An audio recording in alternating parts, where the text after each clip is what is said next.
around here. It actually says contour interval down there. I'm not sure if you can read it. I can, so yeah. So next thing we're gonna talk about is stream and slope gradients. So basically, anyone knows what slope is? Sure, everyone knows. Yeah. You want to explain? It's kind of like downward, basically like coordinates, and like. Yes. Okay. It's basically rise over run. So you want to take the y value and divide it by the x value. So I'm sure you guys learned this in school already. So slope stream gradients is basically literally just dividing it, but then there's different units actually for each of them. So stream gradients is in feet over 1,000 feet, and you only want to use this when it's talking about a stream. So like a body of water, like smaller. And slope gradient is basically a stream gradient, but you do it for elevation on land. And this time the unit's feet over 100 feet, but not feet over 1,000 feet. So that's basically all for this slide. So the next slide is about map profiles. So this image actually explains it really well. Basically, you have 2 points, A and B, and you want to go from point A to point B, right? So basically, what you want to do is you want to take a piece of paper, and then you want to lay it over the thing. Like, for example, if it's like this, you want to lay it over such that like it directly lays A to B. So like this edge will go to A, and this edge will go to B, right? So then you want to map out all the points where the contour lines cross the strip of paper, as also shown in here. So then after that, you make a kind of graph like this, which basically this is point A to B, the distance, and then this part would be the elevation. So you want to graph each point on here. So you know the elevation of each line because you can see here. So then you want to graph each point at a different line. For example, if this is like 25, this is 50. You want to graph this point here because you see this is 50, which is pretend this is 50, and this is 25. So you want to directly match it vertically to this point. And you want to match this one directly to this point too.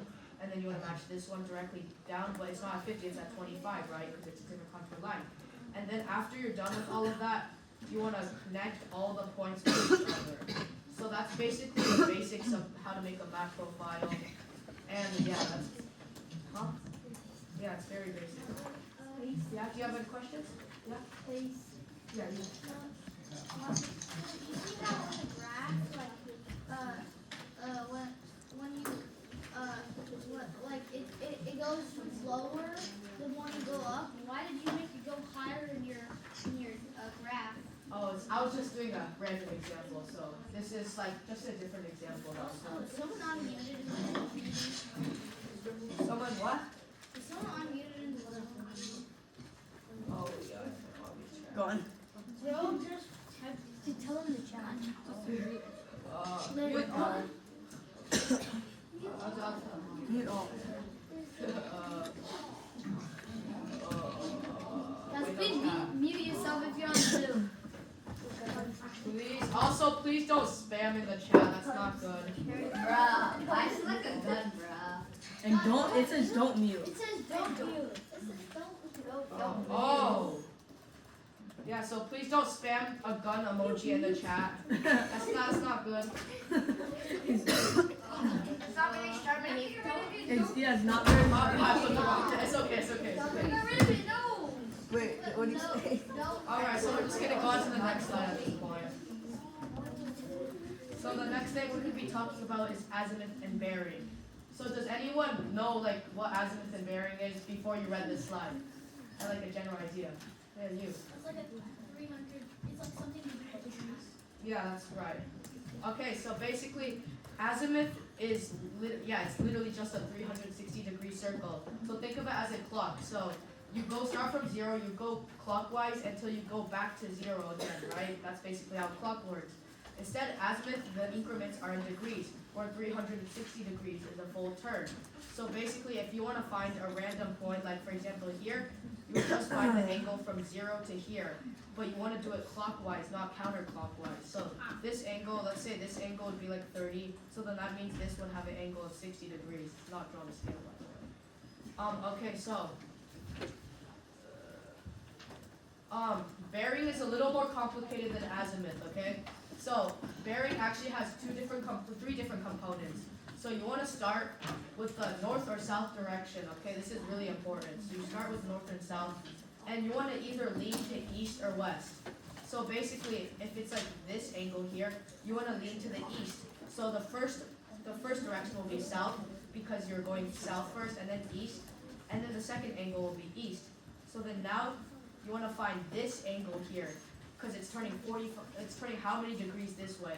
Because you do not want to start with east or west, because those are not primary directions here, or else you're gonna get marked off. So for example, let's say like,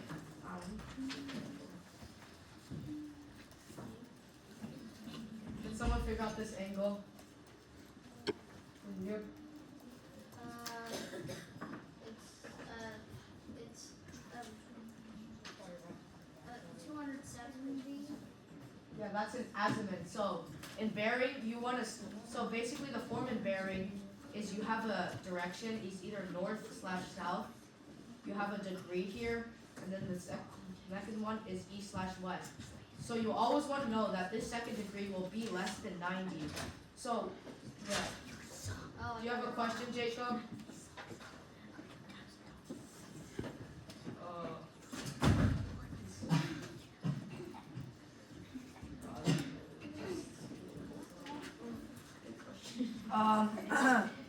Okay, yeah, someone in the chat answered it correctly. So, well, you could say south 75 degrees west. So does anyone, can they explain how to do it? 22. So basically, you actually want to start with either north or south. So you want to first have north or south, and then you put the degree, and then you put east or west. So you start with one of these directions. You want to lean this many degrees to that direction, right? So this is north. You start with north, and you want to lean 45 degrees to the west. So that means it's north 45 degrees. If you want to lean 45 degrees to the east, it would be north 45 degrees to the east. So then this angle would so you have to remember that angles, the first angle must always be less than 90 degrees. So for this problem, we're going to start with south because north would be always greater than 90 degrees. So if we start with south here, we want to figure out this angle, right, which I would approximate to be about 75 degrees. And which direction it's going to? It's going to the west direction. So that means it would be south 75 degrees west. Does anyone have any questions? Okay, I'll move on.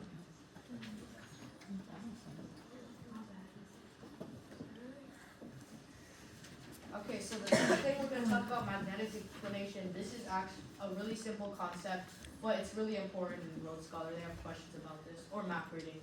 So basically, magnetic declination is the difference between true north and magnetic north. So basically, true north is basically, when the North Pole, right?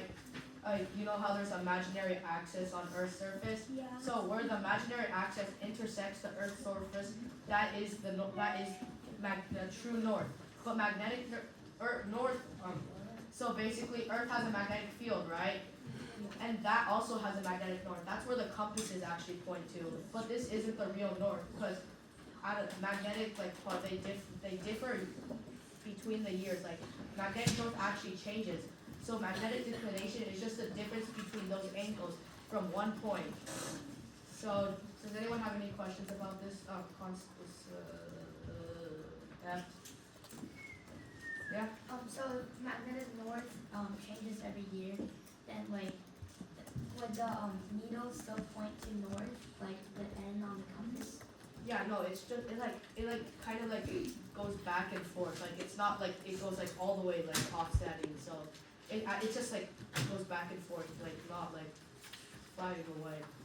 So do you have a question? Are there any types of compasses? Huh? Are there any types of compasses that can actually detect true north? I don't know. Well, most compasses, compasses use magnetic stuff, so I don't think they will actually point true. So if you guys want to find magnetic north on the topographic map, it's kind of hard to see, but there's a place here where it's you guys kind of see a triangle there. in this area. I don't know. I'm drawing it. So basically it looks like this. And then it'll point true north on one direction and then magnetic north here. So and then it'll tell you the angle of inclination. So that's where to find magnetic inclination is in this corner right here of the map. So we're gonna go back here. Oh, I haven't explained. Okay, so does anyone know what quadrangles are? Not looking at the slides. Well, quad means 4, so I'm guessing like 4 angles or something. Yeah, that's basically it. So quadrangles are basically the little area between lines of longitude and latitude. It's basically what they use for their topographic map. So in topographic maps you use quadrangles. So each quadrangle, so for example that image, this is one quadrangle. So sectors and townships, so basic, do you have have you unmuted it? Ask her in the chat. Can you ask your question in the chat?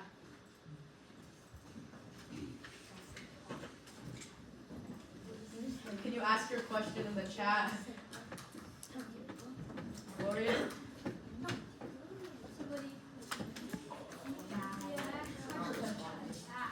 I'll just continue. So basically how they define, I don't have the, it's in the, let me send it, yeah, it's in the email. Just check the email. So basically, a square area of land is 24 miles on each side. This is pretty important. They'll probably quiz you on this. So, it's... Okay,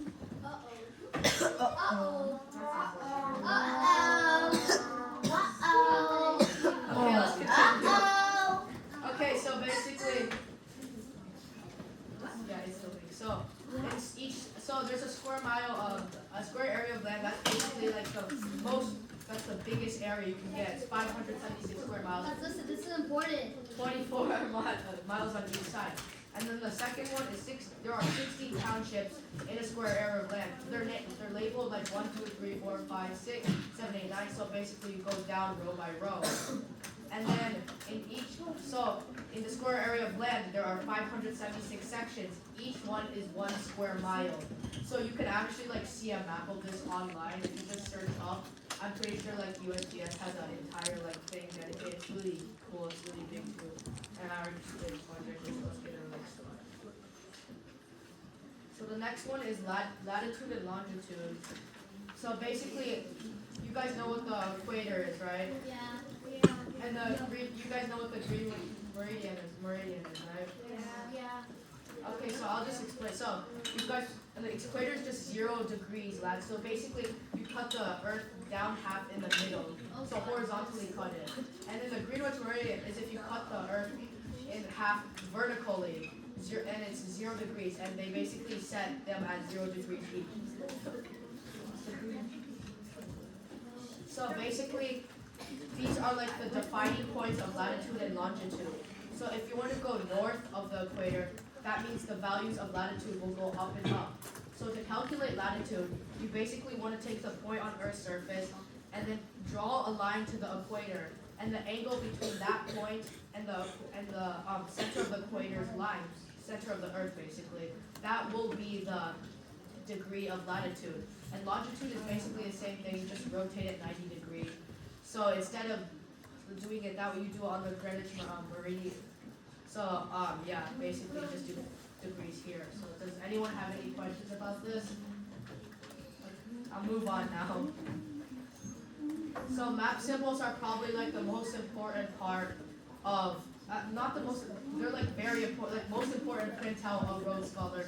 You like need to print this out, so I've included a link here. It's basically, like they're gonna ask you to identify different like map features on the topographic maps. There are a ton of them. So this QR code is like a link to a PDF of it. So yeah, it's basically just look at the map symbol, find it on this chart, and then you're good to go for this. So the next thing I'm going to be explaining is highway maps. Does anyone know what country this is? shout it out. Canada. Canada. North Korea.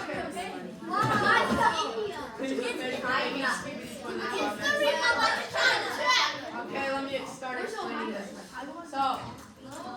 So if you know those road maps you get at like information booths and stuff, those have like a mileage chart on the on one side. You guys like know what mileage charts are? Yeah. So it's basically like how to find distance between two different points. So basically it looks something like this. What? So it looks something like that. I'll just explain it. So if you have places, it basically looks like a staircase. So if you have, this is like city A, this is city B, this is city C, and this is city D, okay? So if you want to find the distance between city A and B, you just want to find where they intersect each other. So A and B intersect here. That's the distance between A and B. A and C would just be down here, here, so that's A and C. A and D would be here, B and D would be here, and C and D would be here. Do you guys understand what mileage charts are now? So basically, grand version of the multiplication. For sure. It's the geographic version. Okay, so scale is basically just the ratio between this map and like the real life size of America. So as you guys know, this map is pretty small and wouldn't measure up to the standards of the real size, okay? So that's why they developed an ingenious system called scales. So basically, it's x to y.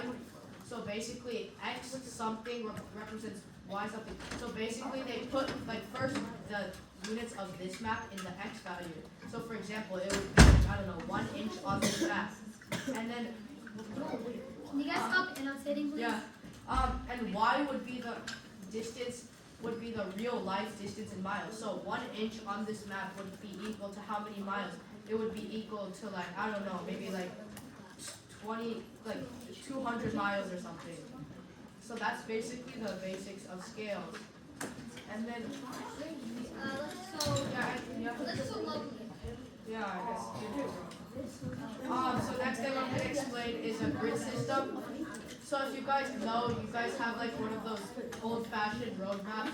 They usually have a grid system with like numbering that goes down A, B, C, D, E, F, G, and numbers that go on this side 1, 2, 3, 4, 5. This is basically just a grid system, and it's self-explanatory. If you want to find A and 1, you just go to the square A1, and that's where like they usually do like different places using this system. So that's actually a good way to do read maps, map reading. You just look at like the entire listing of everything in this area, and then you just look at which grid it is in. So that's actually a really helpful feature. And then the next feature that I'm doing is population. So population is actually how many people are in a specific area. I know this is like kind of a brand new concept to you guys, but like I know. That is so. Does anyone want to guess what the population of America is? Guys, I learned this in science class. Yeah, what is it? 36 million? No. Oh, What the frick? That's a little under. That's a little under. Million That's a little under. I said America. I said America. Miss Angel says 36. Okay, what about you? It's 360, Harrison. That's close. Also, no searching at all. No, that's searching it up. What is it? What is it? What is it? Stop. 340. Approximately 346 billion. Oh, okay. Okay, that's enough. That's enough. Okay, so the next thing we're going to be talking about inset maps. These are also shown on highway maps. Basically, they're just meant to show a certain area of like a big city. Like for example, New York, if you want to show an inset of Manhattan, it'll just show a bunch of tiny lines, and it'll show the street names. Basically just a close-up of a certain area of a place. So the last thing we're going to talk about is legend. Legend is basically kind of like the USGS map symbols thing. That's basically USGS map symbols is just a legend for the topographic maps. And most maps, all maps have legends on them. They basically just explain what type of highway this is, like what kind of sign is this, what the attraction is. Yeah, you have a question? I don't think Google Maps has legends. They do. What? I'll show you guys. What? Does anyone have a question? Does anyone have yeah?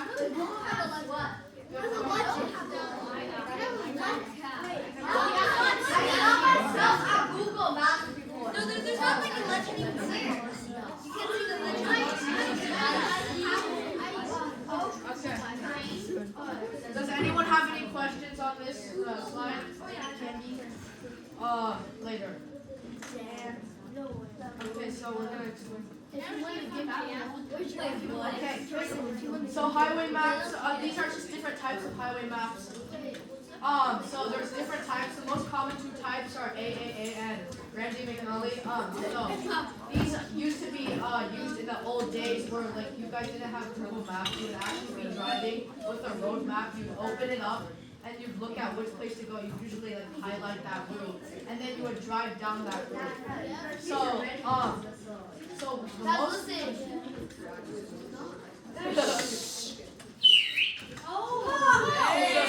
most.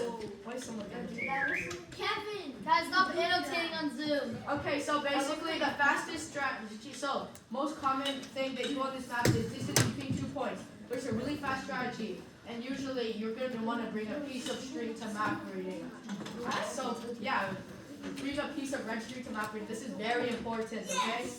So basically what you want to do is if you have a certain type of road, like if I have, let me draw in black or something. If I have like I want to find like the distance of this road here.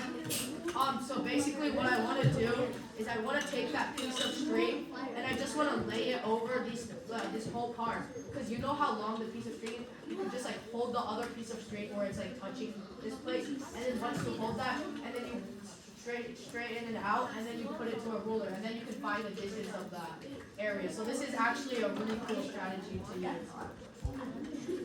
Yeah, you're allowed to bring string to map reading. What's wrong? Okay, so the next thing we're going to be talking about satellite images. So does anyone know why this? You can see that this is Rome. Like, does anyone? Yeah. It's the Colosseum. Because of the small little circle that covers the map. Huh? Oh, is it because it looks like the Colosseum? I don't know. When I first looked at it, I thought it was like a stadium or something. So like, it does not look like the Colosseum to me. So the reason I identified. What is Rome? Built the Colosseum. Can I read off? No. Okay. Okay, so basically, the way I identified this was I first saw this, like these buildings, the rooftops, they look red. Like, what city do rooftops look red and not like Europeans. Yeah, exactly, European cities. And then I thought, which cities have a river running through them? And I thought like, oh, maybe Venice or something.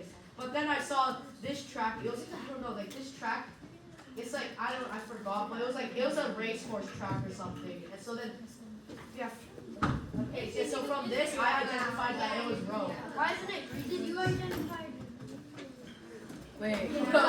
Good job. Oh, it's not Greece, because like, I don't think many Greek cities, like they usually have wide rooftops in Greek I cities. thought Greek people invented the like Olympiad people.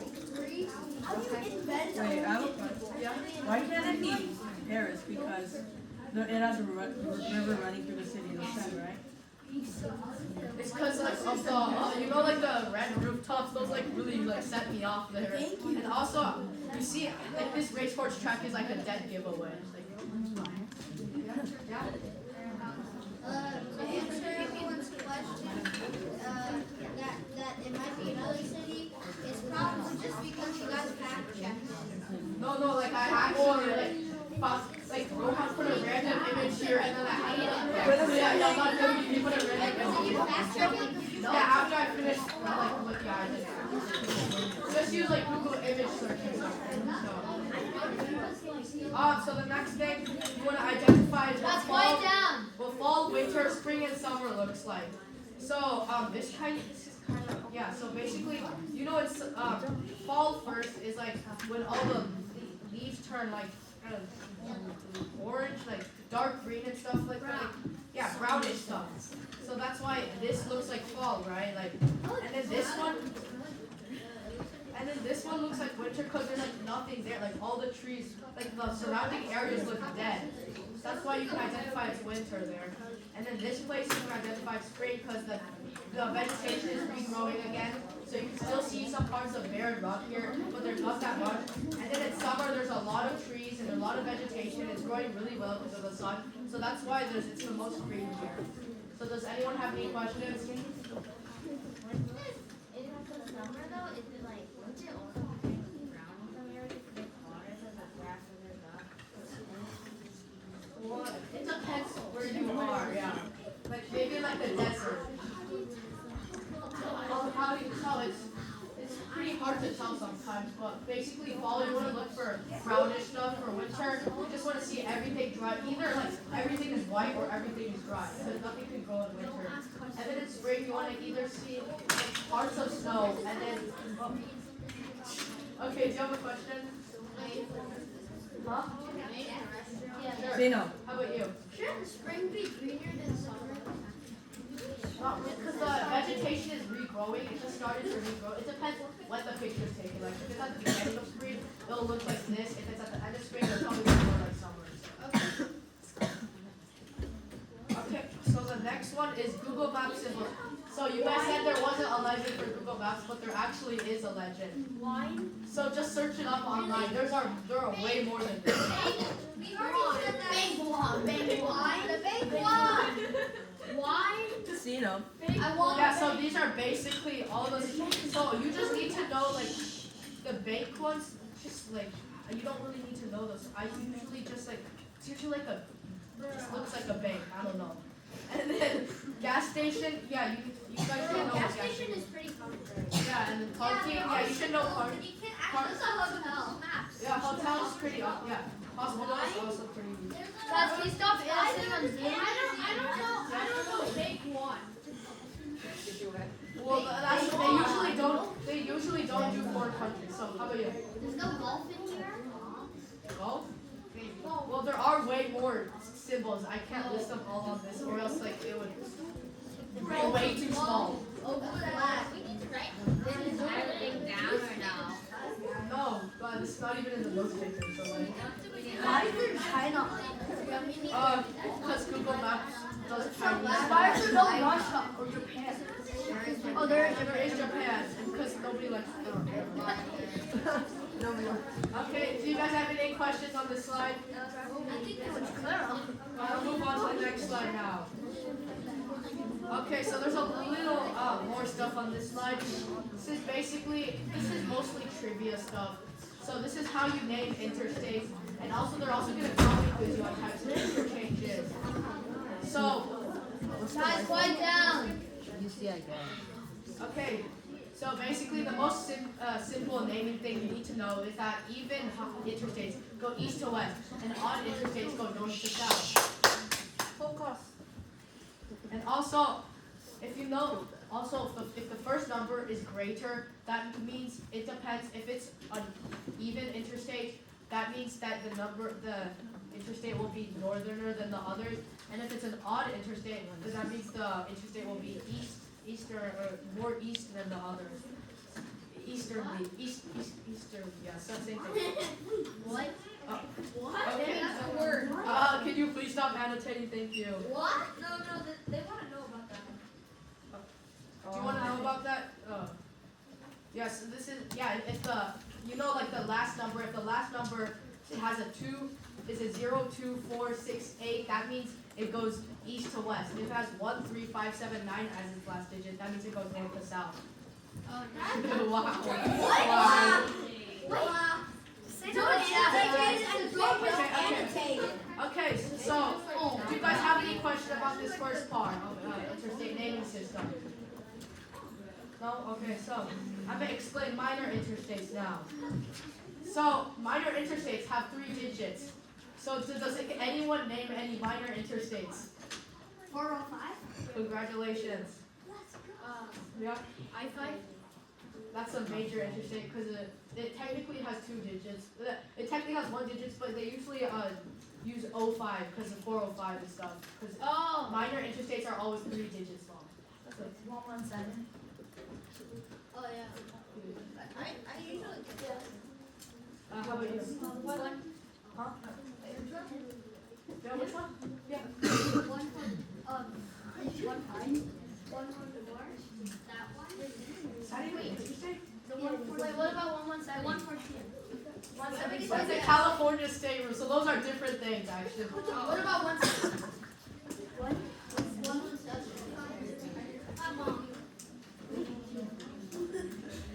No, that's a California state road. Okay, so there are differences between California state roads and interstate highways. So, yeah, 5 is an interstate. Okay. 291.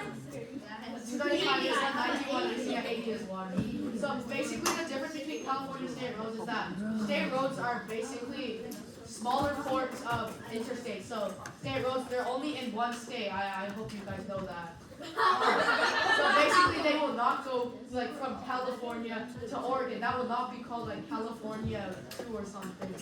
Yeah.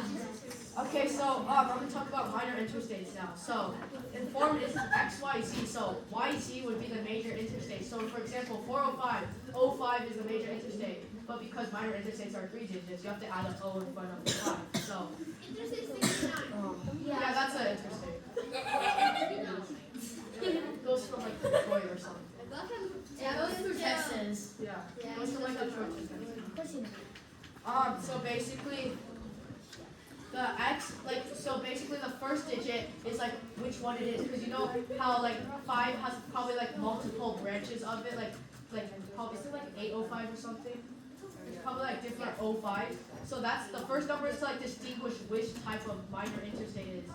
So basically, if it's an even first number, that means that it will connect back to the interstate again. So basically, that means that it can either go in a loop, which is like it usually loops around cities, or it's also called it's an alternative route, what's called bypass.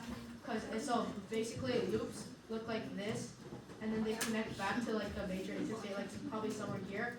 And then if it's a bypass, then it'll look something like this. So it'll like it might like branch off to a major city or something, but then it'll go back to the main route again.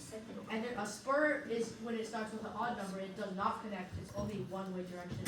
So that looks like when you have this, it goes off, but it just like goes off and probably like branches off and it like ends at an avenue or something. It like in this type of interstate, huh?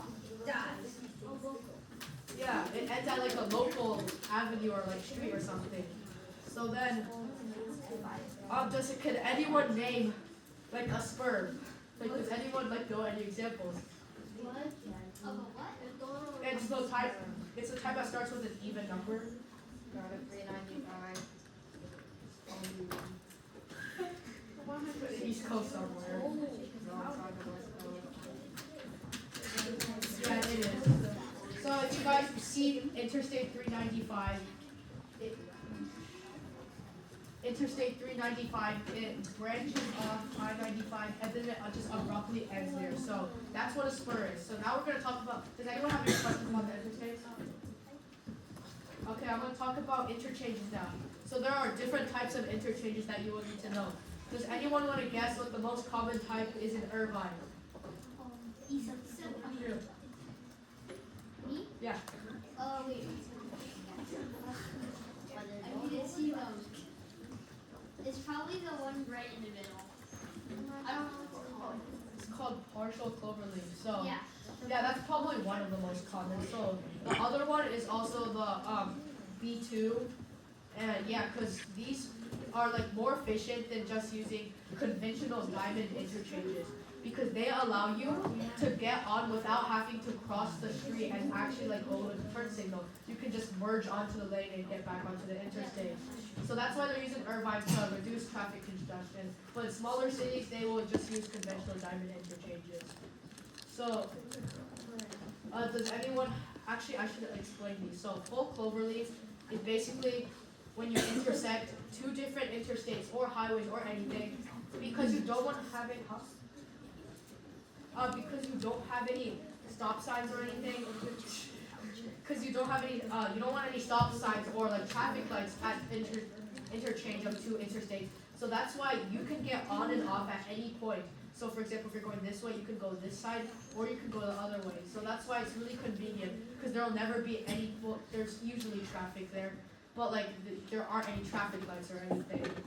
And then a bunch of these you don't really need to know, as like conventional, compressed, and tight are really just the same thing. It's just compressed a little. Diverging you don't really need to know. These are basically all the same thing. Partial cloverleaf. This is basically when you have something on the other side that you and you can't build anything there. And then this one you don't need to know. This one is just a roundabout. This one you don't need to know. This one you don't need to know. There's a lot of roundabouts, right? Yeah. Okay, I'll move on to the next one now. Okay, so we're gonna do the naming game. So you guys have how many seconds are we? You guys have 10 seconds to name. I also know using your computers, okay, guys? You have 10 seconds to name as many interstates as possible. You have 10 seconds. Okay. 10 seconds. 405. No, you know, 10 seconds. you guys get 10 seconds and then raise your hand. We'll count who has the most interstates. I know. Guys, show it to the cook right here. Watch. Okay, it's been 10 seconds, y'all. Who wants to answer? Me. You can go first. Alright, there's a 5 to 15 to 25 to 35 to 45 to 55 to 65 to 75 to 85 to 95. There's the 10 to 20 to 30 to 40, the 70 to 80 to 90. It's 405. There's a 4, 5 to 50. Okay. I lost count. I think it was even all actually. Yo, Shirley, come on, let's go, Shirley. Are those actually all interstates? Yes. You could have Those are not all the interstates. You forgot 69. 20. 18. And by the way, do they do I not? feel like he would have just said that. And then You guys are copying off a story. That's not very fair. Yeah, it's not very You guys know that some interstates are not real, right? Yeah. Like some numbers do not have interstates, so y'all cannot just go from 1 to 100. What about 1 to 200? Wait a second. There's nothing above 90.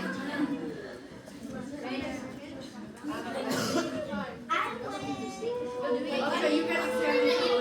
Wait, are those even all out of the next one? Do you want to name some?